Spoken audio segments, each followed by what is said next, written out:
Vous souhaitez acheter, vous souhaitez investir, comment évoluent les marchés de l'immobilier en ce milieu d'année? On va vous donner des conseils avec des experts. Figaro Immo, c'est parti.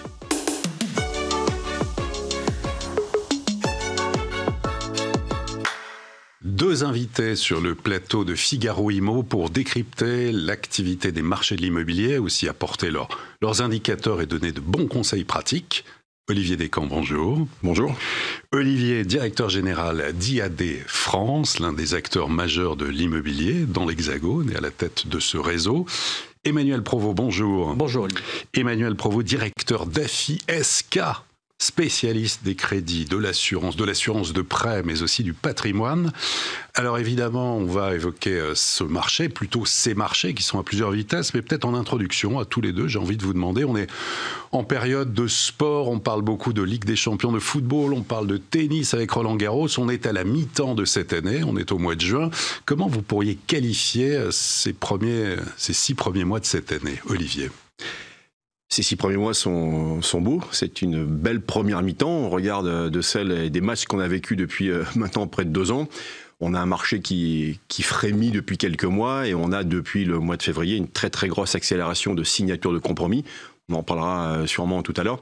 Donc je dirais que cette première mi-temps est belle et elle augure un match 2025 de bonne facture. Bonne première mi-temps, Emmanuel, pardon. Alors moi je dirais, pour prendre l'analogie sportive, elle est sportive quand même, ouais. Parce qu'on voit bien que le trend est à la hausse, mais les dents de scie sont très variables. Et donc effectivement, d'un mois à l'autre, il y a des surprises, il y a des événements politiques, géopolitiques, on le voit très bien, qui influent sur les taux, etc.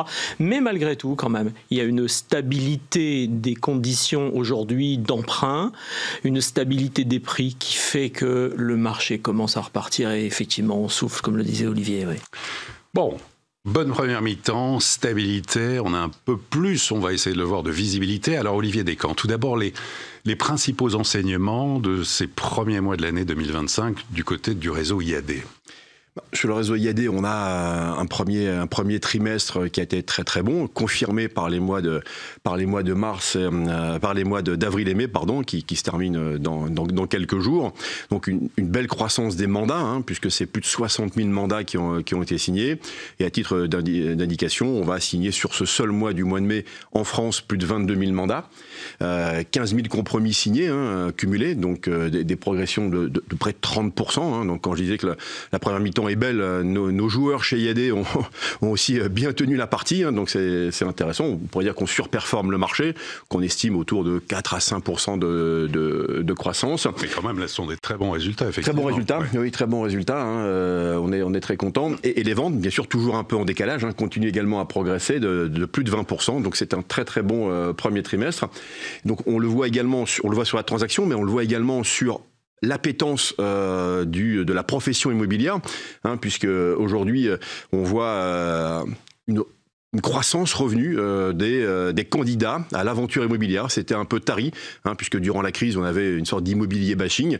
Là depuis maintenant plusieurs mois, la confiance revient. Les taux, comme ça a été dit, la stabilité des taux redonne confiance.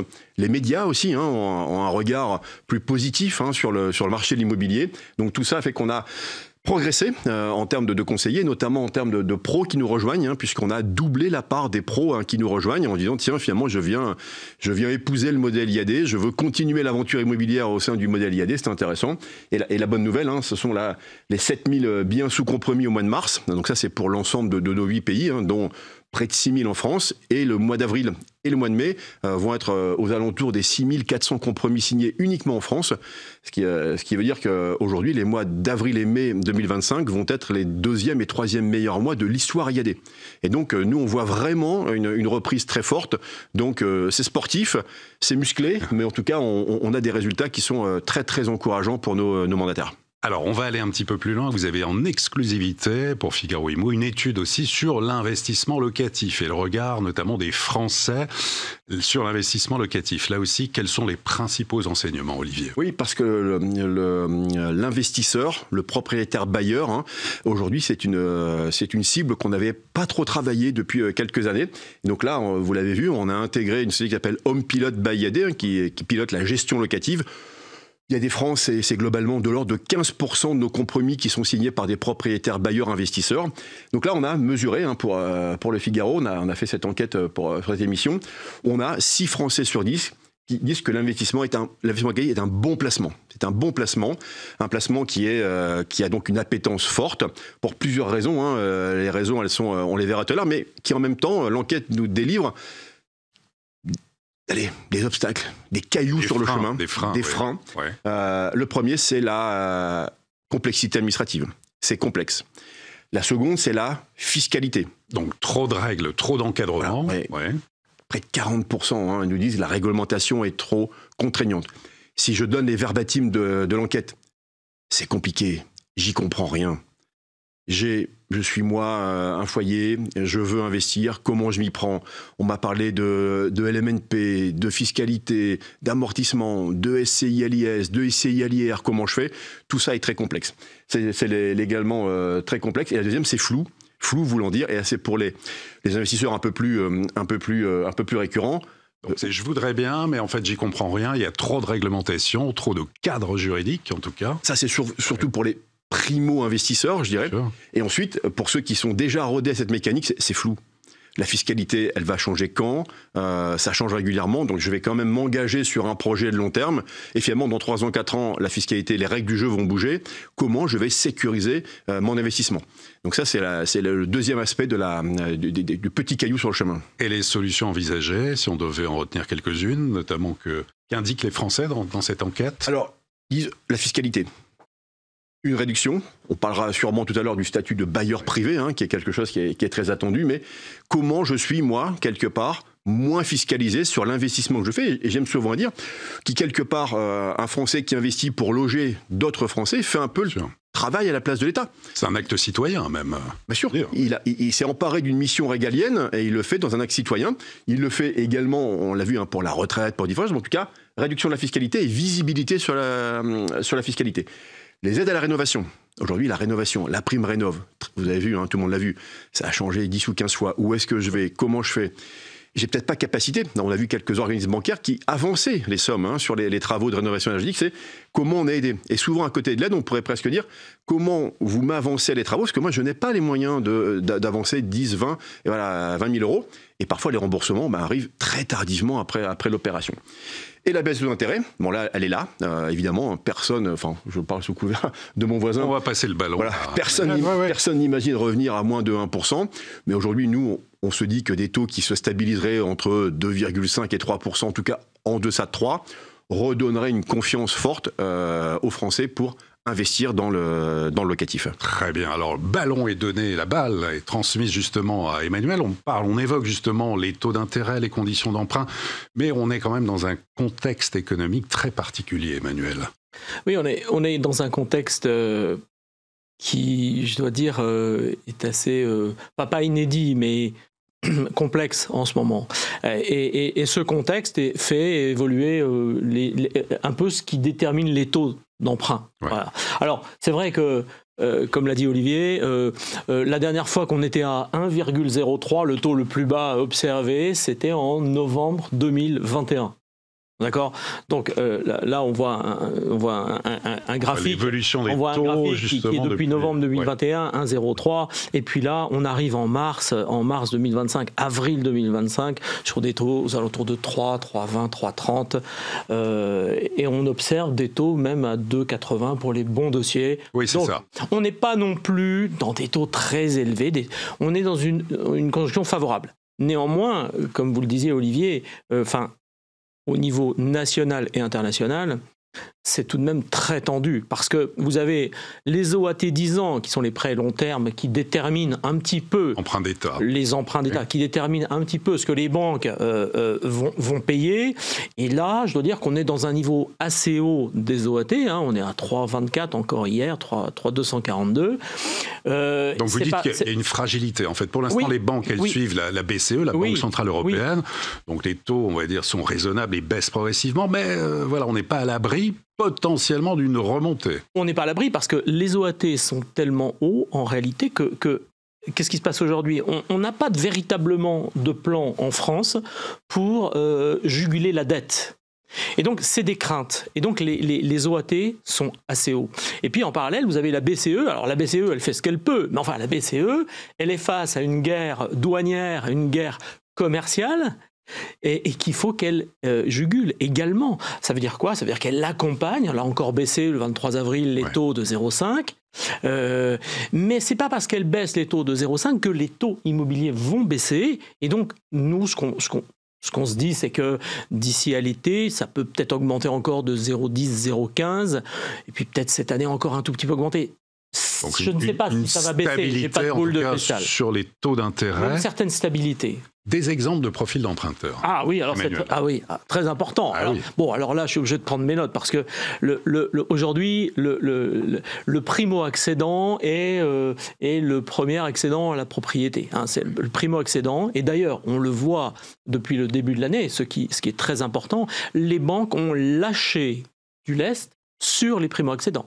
Elles veulent des primo-accédants. Donc aujourd'hui, on a un primo-accédant. Alors j'ai pris on voit source. Celui-ci, le salarié 36 du privé, ans, voilà, source Eloa. Ouais. Alors Eloa, c'est important, c'est une plateforme qui génère quand même 200 000 offres de crédit par an. Ouais. Et donc, tous les mois, elle publie, ce qui était très intéressant, le profil de l'investisseur, de l'acheteur moyen. Donc aujourd'hui, 36 ans, salarié du privé, 66, maison, appartement, 50-50. Ouais. Hein, et puis le taux d'intérêt moyen, 317, un prêt moyen 3,17. 3,17, oui, je ne sais pas ce qu'il dit.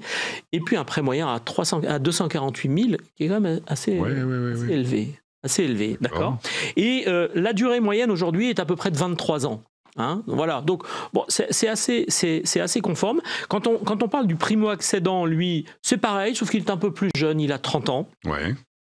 Et puis le capital emprunté est quand même un tout petit peu inférieur, il est à 213 000 euros, un taux d'intérêt quasiment similaire. Donc on voit bien aujourd'hui un peu où ça se situe, le barycentre. Et puis les banques maintenant regardent de plus en plus aussi le bien et la note énergétique du bien acheté, ce qui n'était pas le cas pendant très longtemps. C'était on va vous prêter, qu'est-ce que vous pouvez rembourser? Maintenant c'est quel type de bien vous achetez? Est-ce qu'il est classé A, B, C, voire énergivore? Et les banques font des décotes ou des prêts bonifiés. C'est important aussi d'avoir ça en tête. Absolument, et en réalité c'est là où on se rend compte qu'il y a quelques années, on ne regardait que le taux lorsqu'on achetait un bien immobilier. Et là, vous me tendez la perche. Aujourd'hui, j'ai presque envie de dire, le taux est accessoire à partir du moment où il est un peu stable, où on n'est pas sûr. On est sûr que dans 2 mois, il ne sera pas divisé par 2 ni multiplié par 2. D'accord. Et donc on va regarder quoi? On va regarder l'étiquette énergétique parce que ça de plus en plus. Alors là, vous allez avoir les banques qui elles vont vous favoriser ça, d'accord. Et puis vous allez avoir l'assurance de prêt également qui va jouer dans la balance sur lesquels vous allez pouvoir faire des économies. Il y a des tas de facteurs sur lesquels aujourd'hui il faut regarder plus que le taux. Alors justement, on va échanger là ensemble justement sur les biens les plus énergivores. Olivier, qu'est-ce que vous remarquez, vous? Est-ce qu'il y a eu de plus en plus d'acquisitions de ce type de biens ou pas, au contraire de ventes? Oui, on a vu différentes choses. On a vu plus d'acquisitions, parce que les biens sont interdits à la location, mais pas interdits à la résidence principale. Donc on parle des primo-accédants, ça reste de très bonnes affaires. C'est qu'aujourd'hui, prendre une passoire thermique comme résidence principale et faire au gré de ses économies les travaux nécessaires, un tout jeune foyer le fait, donc intéressant. Donc on a vu un délai de vente qui s'est un peu allongé et une marge de négociation qui a augmenté. Pas dans des proportions très fortes, mais aujourd'hui le prix moyen d'un bien classé G se vend de l'ordre de 500 € du mètre carré de moins que la moyenne. D'accord. Mais une appétence pour notamment les primo-accédants, on dit tiens, je vais faire une bonne affaire. C'est-à-dire que le propriétaire bailleur dit moi je vais me séparer de ce bien que je ne peux plus mettre en location. Et l'acquéreur en résidence principale se dit finalement, moi, ce bien me convient et j'irai faire mes travaux non plus sous la contrainte de la loi, mais au fil de ma capacité à faire ces travaux. Donc c'est intéressant.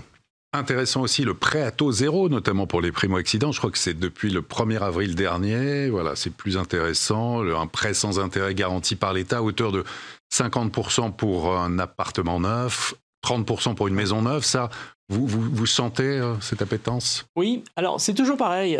On a l'impression en France qu'on fait les choses, on les fait. Hein, on est de bonne volonté, mais on les fait un peu à moitié. Par exemple, prenons les prêts à taux zéro. Oui. L'État a décidé qu'il serait affecté 2 milliards 100 millions d'euros.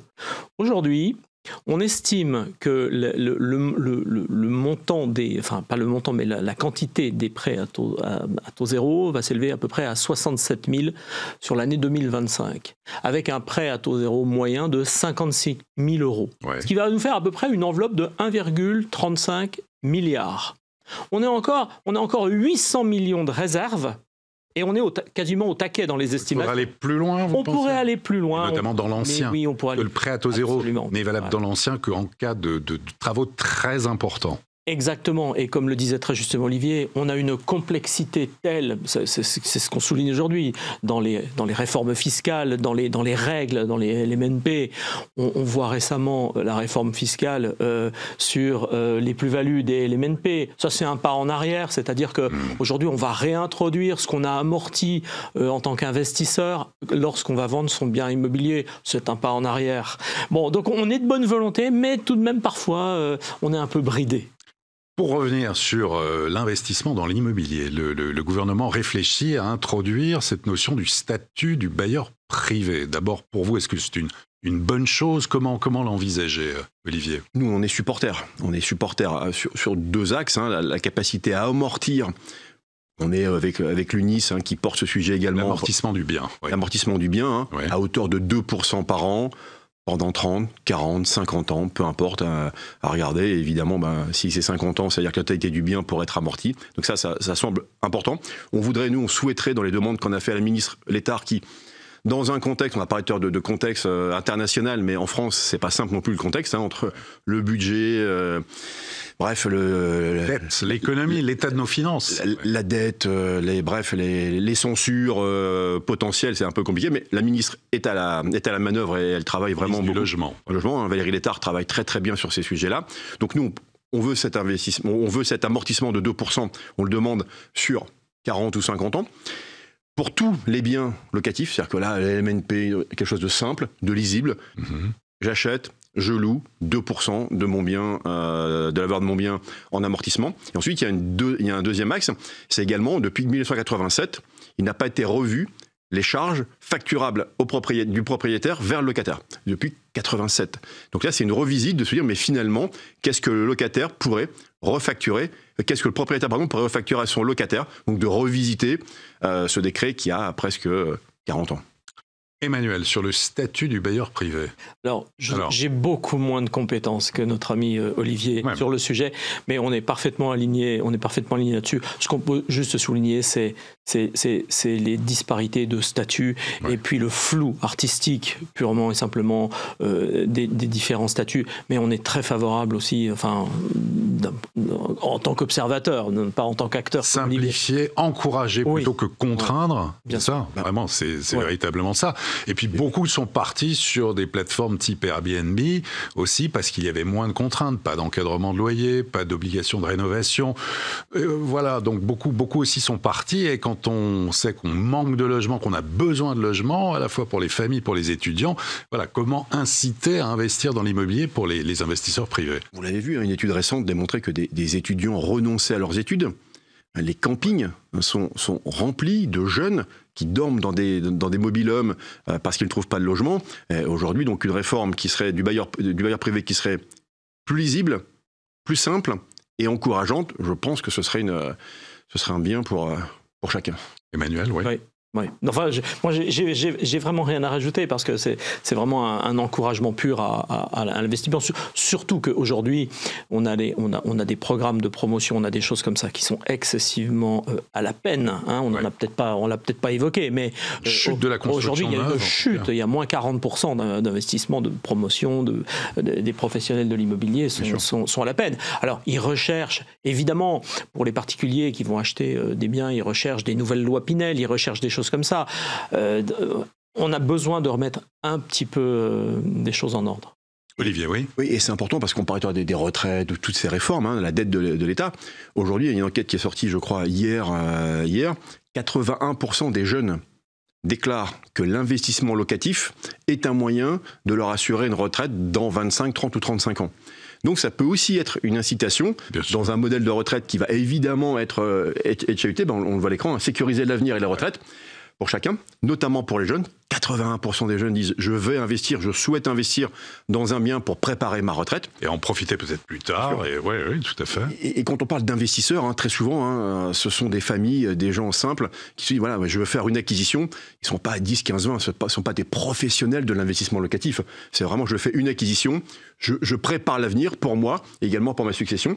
Se constituer un patrimoine, et certains pour jeunes. Donc, au point de vue des retraites, on va parler tout à l'heure, intéressant d'inciter notamment les jeunes, en disant, voilà, allez-y, n'ayez pas peur, c'est simple, c'est lisible, tu amortis 2% pendant 40 ans, et dans 40 ans, tu auras un revenu qui viendra compléter la petite retraite que tu auras.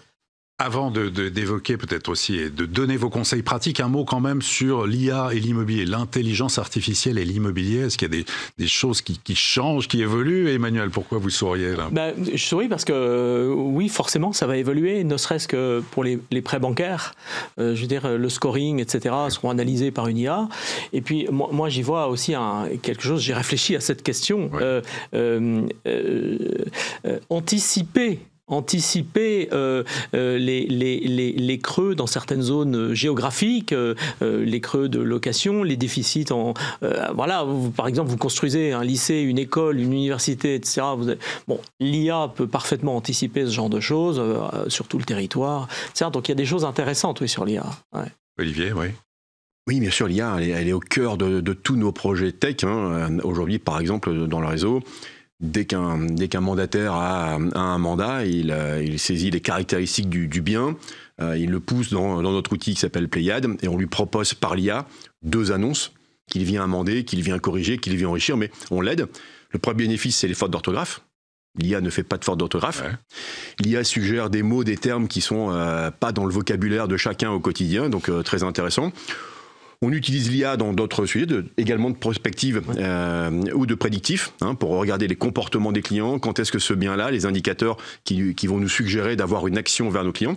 Et là, on a un gros travail, et on a inversé un peu l'intelligence artificielle en appellant ça l'assistant intelligent. C'est qu'on est en train de travailler avec les équipes produits et tech chez nous pour pouvoir libérer du temps à nos mandataires, à nos conseillers, sur, par exemple, des comptes rendus de visite, sur le pilotage de leur messagerie, sur le pilotage de leur smartphone, en disant « j'ai mon assistant intelligent qui va me libérer de certaines tâches pour passer du temps riche avec mes clients, vendeurs, acquéreurs, pour mes équipes, pour ceux qui managent des équipes chez nous. » Bref, pour inverser l'intelligence artificielle par un assistant intelligent. Donc un gain de temps et de l'efficacité. Alors quels sont vos bons conseils à tous les deux en cette période d'incertitude? On a besoin d'y voir clair, en tout cas vos bons conseils quand on souhaite emprunter aujourd'hui, Emmanuel. Alors aujourd'hui, déjà il ne faut pas se précipiter parce qu'on voit une certaine stabilisation. Mais en même temps, on voit aussi un tassement. Il y a un excellent article du Figaro que j'ai lu dans le métro en venant tout à l'heure. Bonne lecture. qui parle justement de ça. Donc il ne faut pas se précipiter. Il y a encore une baisse très légère des prix sur des villes comme Paris, Lille, Nantes, etc. Mais bon, ça va se stabiliser. En tout cas, voilà, il y a une certaine inertie qui est en train de se créer. Donc, ne pas se précipiter.